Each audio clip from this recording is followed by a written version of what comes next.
Have I ever told you guys how much I hate HOAs?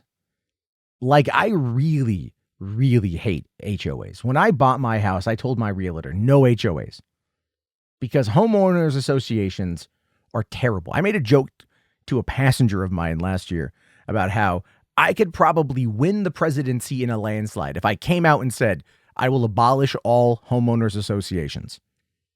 It would be a 50-state pickup.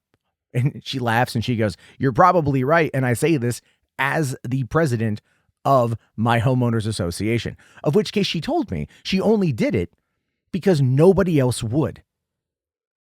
That goes to show you how bad these things are, especially in places like Texas, where, if I remember correctly, there were moments where people didn't pay their HOA fees. House was paid off, but they didn't pay the HOA fee, and the HOA then took their house.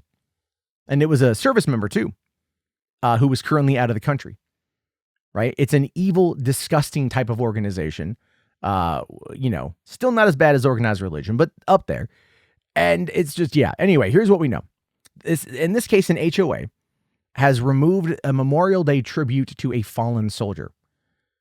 So in a dispute that very much touches upon the concepts of patriotism, grief, and the absolute annoying red tape of suburban governance, an Arizona woman has been ordered to remove a Memorial Day tribute honoring her brother, U.S. Army Sergeant John Kyle Daggett, who was killed in Iraq in 2008. Kendall Rasmussen has long displayed banners, flags, and a large portrait of her brother on her front door during national holidays, but her homeowners association recently deemed the tribute a quote-unquote nuisance, comparing it to dead plants or unsightly decorations. And I'm just going to go on a limb here. I'm getting more political than I want. I'm sorry. These are probably Trump supporters, right? Because remember, there's been on record by former Chief of Staff John Kelly that Donald Trump referred to fallen soldiers as losers and suckers. And here you've got a serviceman, Sergeant John Kyle Daggett, killed in Iraq, 2008. Sister leaves out the memorial, leaves out everything. And they're calling it a nuisance and saying that it's like an unsightly decoration, right?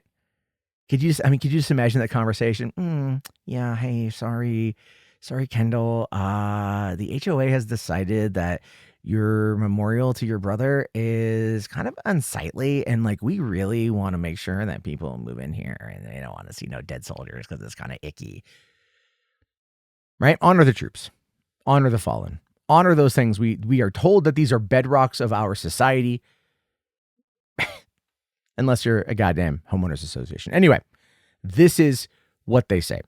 The HOA argues that Rasmussen's display violates rules restricting decorations to a 30-day period before a holiday and a 10-day removal window after.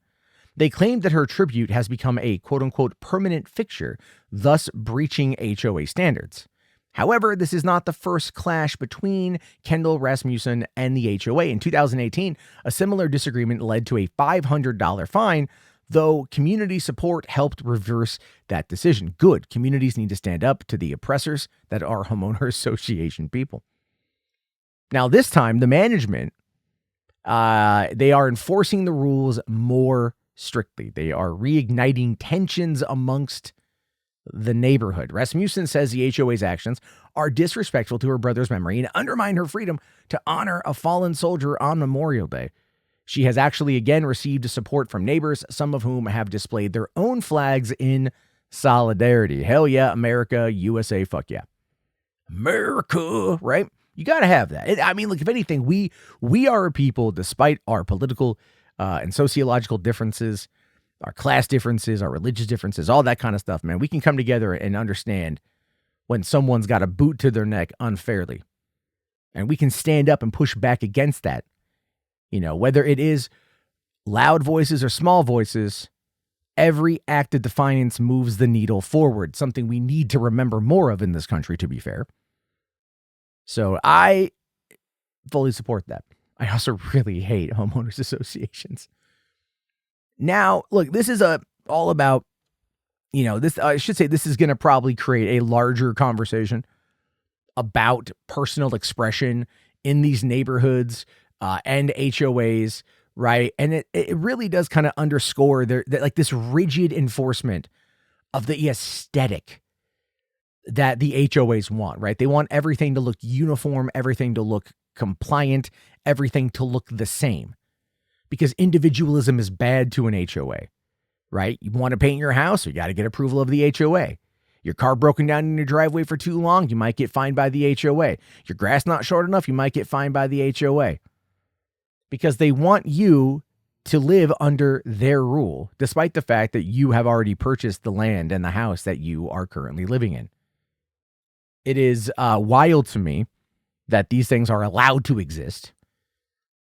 And we're going to have to wait and see what happens here, because whether the HOA backs down or doubles down, this story is definitely going to be a bit of a flashpoint in how the debate over communities honor not only the sacrifice of military families and the way that, what patriotism looks like in public spaces, but this isn't even really about public spaces. This is her private property. And I think the rights of the private individual supersede that of the fucking HOA. So we're gonna have to wait and see what happens. I hate them. I wish I could say that in any other way, but no, I really do. I just hate them. But that's okay, guys. You know what? At least we're not Venezuela. We're gonna talk about that here right now.